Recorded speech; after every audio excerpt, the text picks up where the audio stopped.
இந்த சட்டமன்ற தொகுதியை பொறுத்தவரையிலும் 10 முறை சட்டமன்றத்திற்கு அனுப்பி இருக்கிற வாக்காளர் பெருமக்கூடிய திருக்கரங்கள் என்னை வாழ வைத்திருக்கிறது. என்னை வாழ வைத்தவர் கழகத்திலிருந்து தூக்கி எறிகிற போது, நான் தடுமாறி கொண்டிருக்கிற போது எனக்கு வழிகாட்டியாக என்னை கைபிடித்து தூக்கி நிறுத்தி இன்றைக்கு வருவாய்த்துறை அமைச்சராக உருவாக்கி இருக்கிற தமிழக வெற்றி கழகத்துறை தலைவர் வெற்றி தலைவரி அவர்களுக்கு கோடான கோடி நன்றி மலைகளை நான் முதலில் தெரிவித்துக் கொள்கிறேன். வாக்காளர் பெருமக்களாக இருக்கின்ற அத்தனை பேருக்கும் மீண்டும் ஒருமுறை கோடான கோடி நன்றி மலைகளை தெரிவித்து, கழகத்தில் அயரார் உழைத்த கழக தொண்டர்கள், அதற்காக உறுதுணையாக இருந்திருக்கிற பல்வேறு அமைப்பை சார்ந்தவர்களுக்கும் மீண்டும் ஒருமுறை என்னுடைய வாழ்த்துக்களையும் பாராட்டுகளையும் நன்றியும் நான் தெரிவித்துக் கொள்கிறேன். நன்றி, வணக்கம்.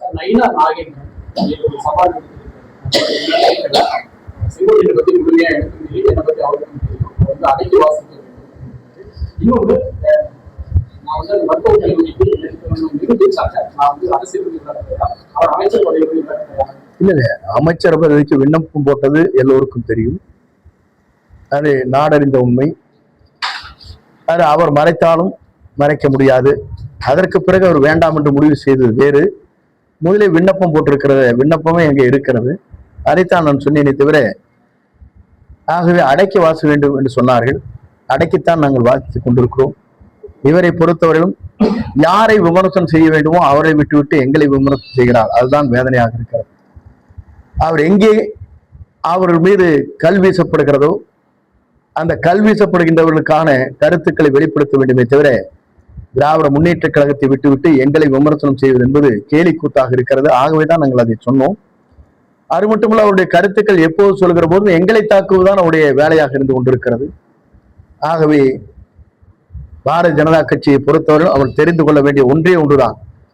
11% இருந்த பாரதிய ஜனதா கட்சி இன்றைக்கு 4% தேர்ந்திருக்கிறது என்று சொன்னால், அதற்கு யார் பொறுப்பு, யார் அதற்கு காரணம் என்பதை அவர் விளக்க வேண்டும் என்பதுதான் என்னுடைய அவா. அதே நேரத்தில் யாரையும் புண்படுத்துகின்ற அளவுக்கு நான் நடந்து கொள்வதில்லை. அவர் அதை புரிந்து கொண்டால் சரி. அவரும் என்னோடு நண்பராக இருந்தவர், என்னோடு அமைச்சரவையில் இருந்தவர். ஆகவே எந்த கருத்துக்கள் சொல்வதாக இருந்தாலும் நேர்மையாக நிலையை அறிந்து கொண்டு யார் மீது தாக்குதல் நடத்துகிறார்களோ திருப்பி அவர்களுக்கு கருத்துக்களை சொல்ல வேண்டுமே தவிர, எந்த தாக்குதலும் இல்லாமல் எங்கள் வழியிலே நல்ல ஆட்சியை நடத்தி கொண்டிருக்கிற எங்கள் மீது அவர் தாக்குவது என்பது சால பொருத்தமாக இருக்கார். அதை பொறுத்தவரை தெளிவாக முதலமைச்சர் அவர்கள் இருக்கின்ற நிலைக்கேற்ப எங்களால் முடிந்த உதவிகளை நான் செய்திருக்கிறேன் என்பதை தெளிவுபடுத்தி இருக்கிறார்கள். ஆகவே அவருடைய கருத்தே அதற்கு பொருந்தும். இல்ல, அதற்கு முழுமையாக பொருந்தும் அவருடைய கருத்து. சட்டமன்றத்திலே கூறிய கருத்துக்கள் இதுல பொதுவாக மேலிருந்து உபரி நீர் வரும் என்று நாம் கருதினோம். தென்மேற்கு பருவமழை குறைவாக இருக்கிறது. நேற்றைய தினமலர் பத்திரிகையிலே ஒரு செய்தி வந்திருக்கிறது. 12 மாவட்டங்களிலே வறட்சி வருவதற்கு வாய்ப்புகள் இருக்கிறது என்று குறிப்பிட்டிருக்கிறார்கள். மழை குறைவாக இருக்கின்ற காரணத்தின் அடிப்படையில் என்று குறிப்பிட்டிருக்கிறார்கள். நார்த் மான்சூன் என்று சொல்லப்படுகிற அந்த மழை வருகிற போது எவ்வளவு வரும் என்பதை நம்மால் யூகிக்க முடியவில்லை. இப்போது இருக்கிற நிலை மழை குறைவாக இருக்கிறது.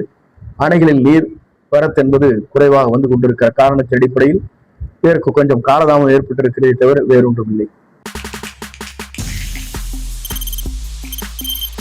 தவிர்க்க முடியாத தம்ப்நெயில்ஸ், கலக்கலான கண்டென்ட்ஸ், சினிமாவும் சீரியஸ் பிரச்சனைகளும், பல வருடங்கள் இடைவெளிக்கு பிறகு இந்த படத்துல ஒரு கலகலப்பும் கைகலப்பும்.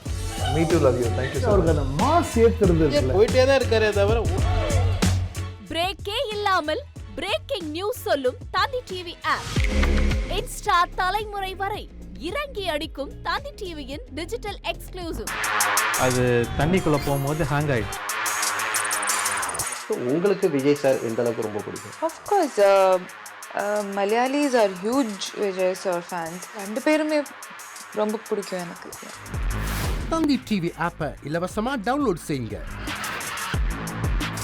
ஃபாலோ பண்ணுங்க, சப்ஸ்கிரைப் பண்ணுங்க, என்ஜாய் பண்ணுங்க.